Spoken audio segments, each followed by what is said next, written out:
So yun guys, so magandang tanghali po sa ating lahat mga kasyawin, no? Magandang tanghali po sa Luzon, Visayas, Mindanao at sa buong mundo mga kasyawin.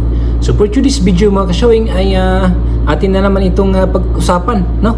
Itong BSKE, yung itong hinihintay at inabang-abangan ng lahat ng mga barangay official sa buong Pilipinas mga kasyawin, no? Kung sino ba ang susundin, no, ni Pangulong BBM, kung si Atty. Macalintal ba or si kanyang presidential sister na si Amy Marcos. So bago natin pag-usapan yan mga kasyawing, I don't forget to like, no, share, comment, and comment down below mga kasyawing para mabasa at makita po natin ang inyong mga komento tungkol po dito mga kasyawing.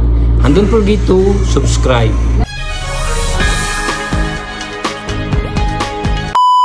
So yun guys, no, ay pag-usapan po natin, no, yung BSKE dahil hanggang ngayon ay wala pa pong galaw, no, wala pa pong ginawa ang ating Pangulong Bongbong Marcos, no, sa panukalang yan mga kasyawin, no.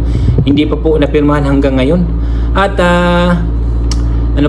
nananawagan po si Senator Amy Marcos, no, na napirmahan na po ng madalian ni PBBM para po maisabatas na yan mga kasyawin dahil hinihintay na po ng buong Pilipinas, no, sa 42 barangay mga kasyawin ng mga barangay officials.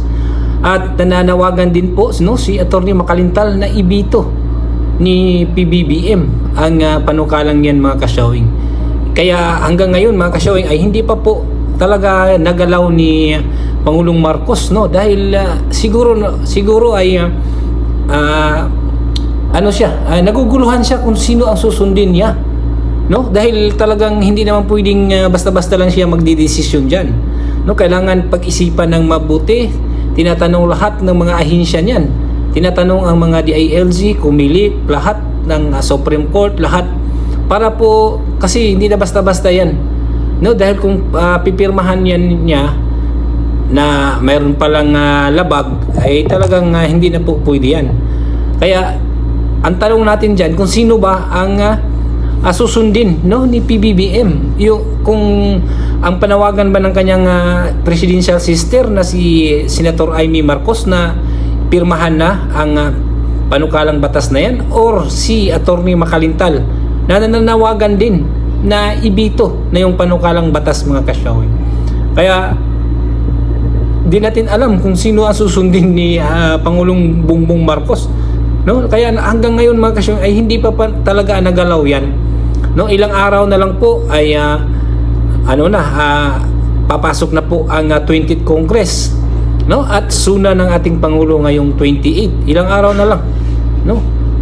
Kaya abangan talaga natin yan mga kasyawin sa suna po ni PBBM kung ito'y babanggitin ba niya, no, babanggitin ba niya, na pipirmahan ba niya, or ibito yung panukalang batas na yan mga kasyawin, no, dahil hanggang ngayon ay hindi pa po napagalaw yan.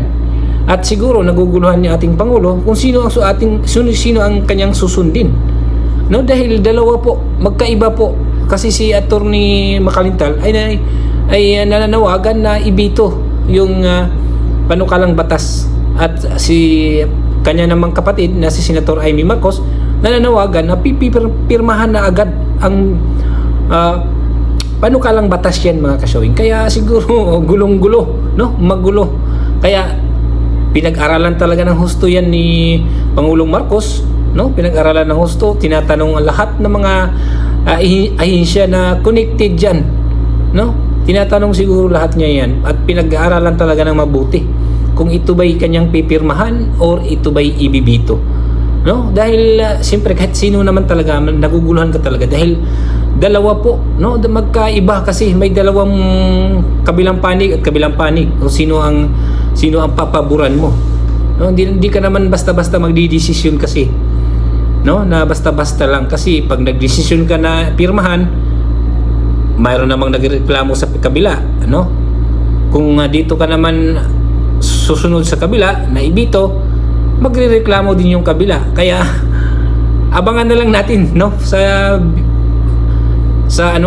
suna ng ating Pangulo kung ito ba'y babanggitin niya or announce niya doon kung ano bang gagawin, kung ano bang kanyang gagawin, or pipirmahan na ba niya, no?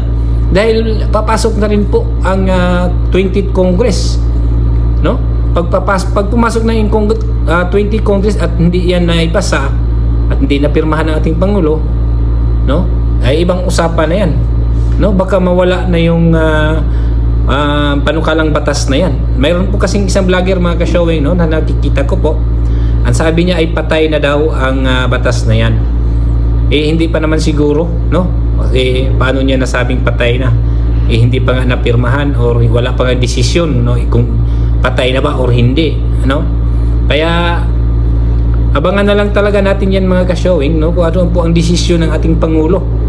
Dahil hindi basta-basta yan magdidesisyon kung ano ang desisyon niya susundin o anong susundin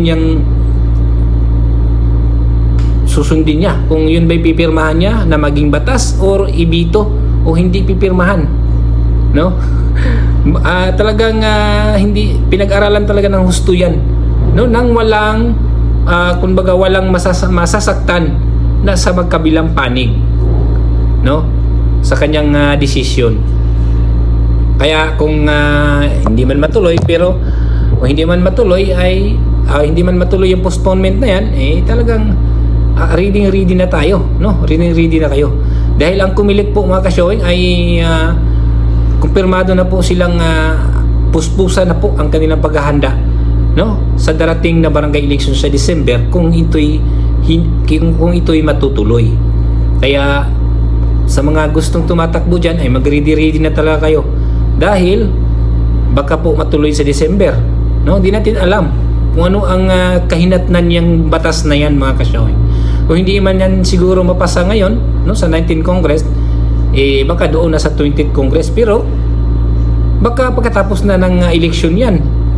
Kasi matagal-tagal din yan, di ba?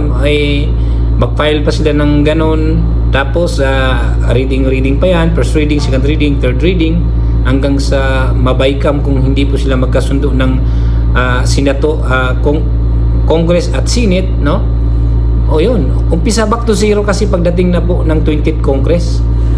Kaya abangan natin ang desisyon po ng ating Pangulo. Ilang days na lang, no? 20 ano tayo ngayon? 2022, no? Ilang days na lang, 6 na araw na lang, papasok na po ang 20th Congress at suna na po ng ating Pangulo. Ayun ang ano ko po sa inyo, mga ka-showing, kung sino ba ang susundin ng ating Pangulo, no? Si Atty. Macalintal ba or si kanyang sister na si Senator Amy Marcos? Usually lang po ang ating update po ngayon, mga ka-showing, no? Sana ay lagi kayong nakaabang at lagi kayong nakatutok dito sa ating channel, mga ka-showing. Sa mga hindi pa po nakasubscribe dyan, please subscribe po kayo and click the notification bell, no? I-bell all nyo na para updated kayo lagi sa mga bago kong upload na video, mga ka-showing, lalo na po sa ganitong content tungkol po sa BSKA, dahil mainit-init talaga ito at inabang-abangan talaga sa lahat ng mga barangay official sa buong Pilipinas, mga ka-showing. So maraming salamat po sa inyong lahat. Don't forget to like, share, comment, and also subscribe. So yan po, mga ka-showing, no? Yan po ang ating update ngayon. Maraming salamat po. Thank you for watching.